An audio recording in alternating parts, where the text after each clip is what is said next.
Jangan lupa klik tombol subscribe jika channel ini bermanfaat bagi sahabat semua. Dan nantikan update materi dari Ben Pinter. Hai sahabat Ben Pinter, semoga semua dalam keadaan sehat walafiat dan masih semangat belajar bahasa Inggris bareng Ben Pinter. Pada video kali ini kita akan belajar tentang part of speech atau kelas kata bahasa Inggris. Video ini merupakan simplified version atau versi yang disederhanakan dari materi tentang part of speech bahasa Inggris yang sudah ada di channel ini. Part of speech sangat penting dan wajib dipelajari bila sahabat ingin menguasai grammar bahasa Inggris. Tanpa memahami part of speech, sahabat akan kesulitan untuk menganalisis struktur kalimat atau membuat kalimat bahasa Inggris dengan struktur yang benar. Pada bagian pertama ini, kita akan membahas noun, kata benda, pronoun, kata ganti, dan adjective, kata sifat. Beberapa referensi grammar bahasa Inggris berbeda-beda dalam membagi part of speech. Ada yang 8, 9, dan 10 kelas kata. Adapun saya memilih pembagian part of speech menjadi 9 jenis, dengan memisahkan determiner dari kelompok adjectives. Jadi yang akan kita bahas adalah noun, kata benda, pronoun, kata ganti, adjective, kata sifat, verb, kata kerja, adverb, kata keterangan, preposition, kata depan, conjunction, kata penghubung, interjection, kata seru, dan determiner. Yang pertama, noun, kata benda. Apa itu noun? Noun adalah kata yang digunakan untuk menamai a person, orang, seperti Ben, nama orang, teacher, guru, man, laki-laki. Kemudian a thing, benda, seperti bag, tas, dan laptop. An animal, binatang, seperti horse, kuda. A plant, tanaman, seperti rose, mawar. A place, tempat, seperti Paris. School, sekolah. Dan an idea, ide atau gagasan, seperti love, cinta, dan freedom, kebebasan. Perlu sahabat ingat, bila dilihat dari bisa atau tidaknya dihitung, noun dibagi dua. Countable dapat dihitung, dan uncountable tidak dapat dihitung. Untuk countable noun, ini dibagi dua. Singular noun, kata benda tunggal, dan plural noun, kata benda jamak. Dalam bahasa Inggris, lebih dari satu sudah termasuk plural. Adapun uncountable noun, statusnya dianggap sama seperti singular noun. Maksudnya, kalau jadi subjek dan verbnya verb 1, maka verb tersebut ditambah akhiran s atau is, seperti ketika subjeknya singular noun. Adapun contoh singular nouns, misalnya 1 year, a car, an apple, the orange, this house, my child, etc. Kata yang berwarna kuning adalah singular nouns yang didahului oleh adjektif atau determiner seperti one, a, an, the, this, dan my. Untuk plural nouns, ada yang regular atau beraturan, tinggal tambahkan akhiran s atau is setelah nouns, seperti years, cars, apples, oranges, and houses. Ada juga yang tidak punya pola tertentu atau bentuk pluralnya irregular, tidak beraturan, seperti child, bentuk pluralnya children, bukan child. Untuk uncountable nouns, tidak punya bentuk plural, jadi tidak menerima akhiran s atau is. Misalnya kata water, some water bukan some waters. Much water bukan much waters. 2 glasses of water bukan 2 glasses of waters. Dalam kalimat bahasa Inggris, noun biasanya berfungsi sebagai subjek atau objek, baik objek dari verb maupun objek dari preposition. Lebih jelasnya, perhatikan contoh kalimat berikut. Learners often have problems with pronunciation. Pembelajar sering mengalami masalah dengan pengucapan. Learners, problems, dan pronunciation ini nouns yang menempati posisi atau berfungsi sebagai subjek dan objek. Learners sebagai subjek kalimat, problems sebagai objek dari verb have, dan pronunciation jadi objek dari preposisi with. Ingat ya sahabat, dalam bahasa Inggris yang bisa punya objek tidak hanya kata kerja, preposisi juga punya objek, yang kita sebut object of preposition. Setidaknya ada 4 cara mengidentifikasi atau mengenali noun. Pertama, sahabat bisa cek di kamus. Misalnya, sahabat ingin tahu kata tree masuk part of speech mana. Tinggal cari aja. Ini saya contohkan hasil pencarian di kamus Cambridge Dictionary Online. Informasi yang bisa kita dapat di sini, kata tree ini noun. Huruf C atau C ini menandakan bahwa kata tree ini masuk kategori countable noun. Kata benda yang dapat dihitung. Kalau di sini menggunakan huruf U atau U, berarti uncountable noun, kata benda yang tidak dapat dihitung. Kedua, sahabat bisa lihat posisi atau fungsinya dalam kalimat, seperti dalam kalimat yang saya contohkan tadi. Learners often have problems with pronunciation. Kata learners ini noun, posisinya sebagai subjek. Kata problems dan pronunciation juga nouns, yang berfungsi sebagai objek. Problems, objek dari verb have, dan pronunciation, objek dari preposisi with. Ketiga, sahabat bisa melihat akhiran kata atau suffixes. Berikut ini adalah list akhiran kata yang biasanya menjadi penanda noun. Hanya saja sahabat harus hati-hati untuk suffix all juga bisa menjadi penanda adjektif atau kata sifat. Kalau arrival di sini noun, tapi kata controversial adalah adjektif.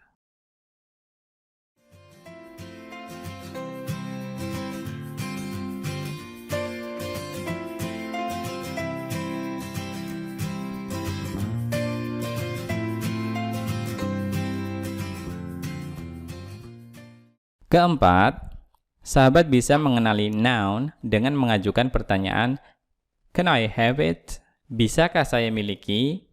Saya bisa memiliki teacher, computer, apple, cat, library, freedom, dan sebagainya. Part of speech yang kedua adalah pronoun, kata ganti. Seperti namanya, di sini ada kata noun. Pronoun merupakan kata yang menggantikan noun atau kata benda. Berikut ini adalah tabel pronoun bahasa Inggris. Ada personal pronoun, kata ganti yang digunakan untuk menggantikan noun dan berposisi sebagai subjek atau objek. Untuk kata you dan it sama saja bentuknya baik sebagai subjek maupun objek. Lainnya kalau subjek pakai I, kalau objek pakai me. Kemudian he, him, she, her, we, us, dan they, them. Perhatikan contoh kalimat berikut. Tom bought a book and Tom liked the book. Kalimat ini benar. Tapi ada pengulangan kata Tom dan book yang membuat kalimat ini kurang enak dibaca. Untuk menghindari pengulangan kata seperti ini, kita bisa gunakan pronoun atau kata ganti. Jadinya, Tom bought the book and he liked it. Tom membeli buku dan dia menyukainya. Kata Tom karena orang laki-laki sebagai subjek, maka bisa diganti dengan subject pronoun he. Dan kata book, karena benda tunggal sebagai objek, maka bisa diganti dengan object pronoun it. Berikutnya possessive. Kata yang menunjukkan kepemilikan.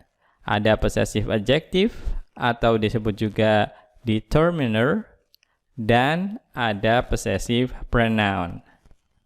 Untuk possessive adjective digunakan dengan kata benda, sedangkan possessive pronoun berdiri sendiri, tidak perlu noun setelahnya. Adapun reflexive pronoun digunakan sebagai objek yang mengacu pada subjeknya. Jadi digunakan bila dalam suatu kalimat subjek dan objeknya sama. Bila reflexive pronoun ini digunakan untuk menekankan subjek ataupun objek kalimat, maka kita sebut intensive pronoun. Lebih jelasnya perhatikan contoh kalimat berikut. He bought me the book himself, so it is my book. Dia sendiri membelikan buku untukku, jadi buku itu milikku. He subject pronoun, posisinya sebagai subjek. Me object pronoun, posisinya sebagai objek. Himself ini intensive pronoun karena memberikan penekanan kepada subjek he. Jadi dia sendiri, bukan orang lain. Kalau kita buang himself ini, maknanya tetap, hanya makna penekanannya saja yang hilang. Bandingkan dengan contoh kalimat berikut. He bought the book for himself. Dia membeli buku itu untuk dirinya sendiri. Himself di sini adalah reflexive pronoun. Di sini himself sebagai objek yang mengacu pada subjek he. Kalau himself ini kita buang, maknanya jadi kurang lengkap karena objeknya ada yang hilang. Kita tidak tahu untuk siapa dia membeli buku itu. Untuk intensive pronoun seperti himself di sini, bisa kita letakkan di akhir kalimat atau klausa seperti dalam contoh ini. Bisa juga kita letakkan langsung setelah kata yang ditekankan. Redaksi alternatifnya bisa He himself bought me the book, so it is my book. Selanjutnya, it di sini sebagai subjek yang menggantikan book. Dan terakhir, my ini possessive adjective. Digunakan sebelum noun. Di sini digunakan sebelum noun book. Jadi tidak berdiri sendiri. Frase my book ini bisa kita ganti dengan possessive pronoun mine. Kata mine di sini bermakna my book. Part of speech yang ketiga adalah adjective, kata sifat. Adjective berfungsi memberikan makna tambahan atau menjelaskan noun atau pronoun. Lebih jelasnya perhatikan contoh kalimat berikut. She was happy when she moved to her new house. Dia senang saat dia pindah ke rumah barunya. Kata happy ini adjective yang menjelaskan perasaan subjek pronoun she. Di sini kata happy letaknya setelah to be was. Kata new juga adjective. Di sini kata new menjelaskan noun house.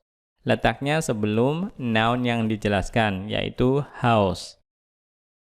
Cara mengidentifikasi atau mengenali adjektif kurang lebih sama dengan cara mengenali noun. Pertama, kita bisa cek di kamus. Misalnya kata happy. Sahabat bisa lihat, ini saya ambilkan dari kamus Cambridge lagi.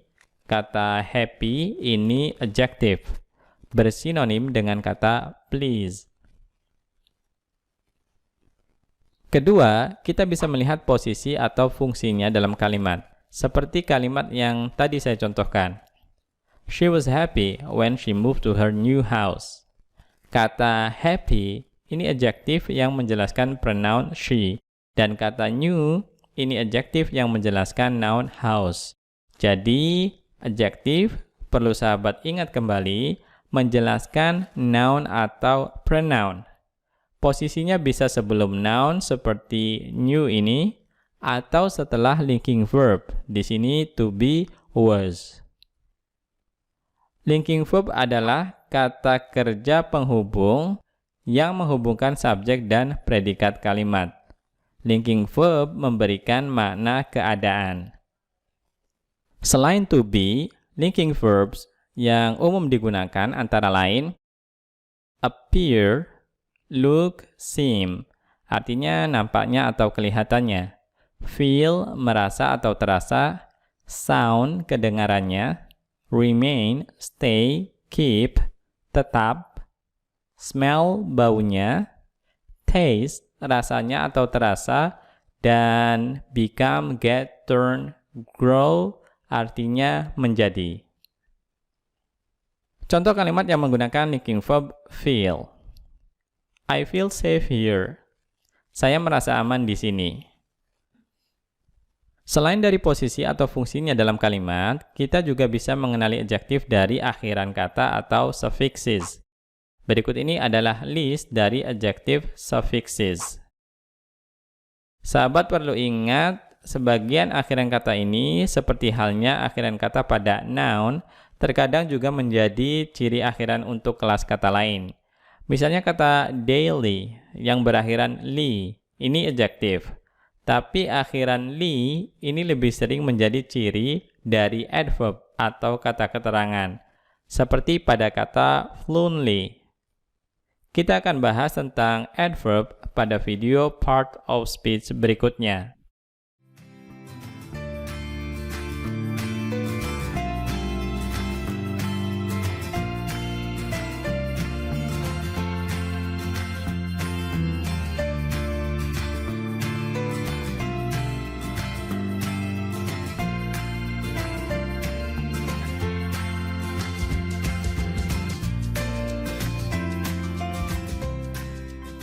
Selain menggunakan kamus, melihat fungsi atau posisinya dalam kalimat, atau melihat akhiran katanya, kita juga bisa mengidentifikasi adjektif dengan mengajukan pertanyaan what kind.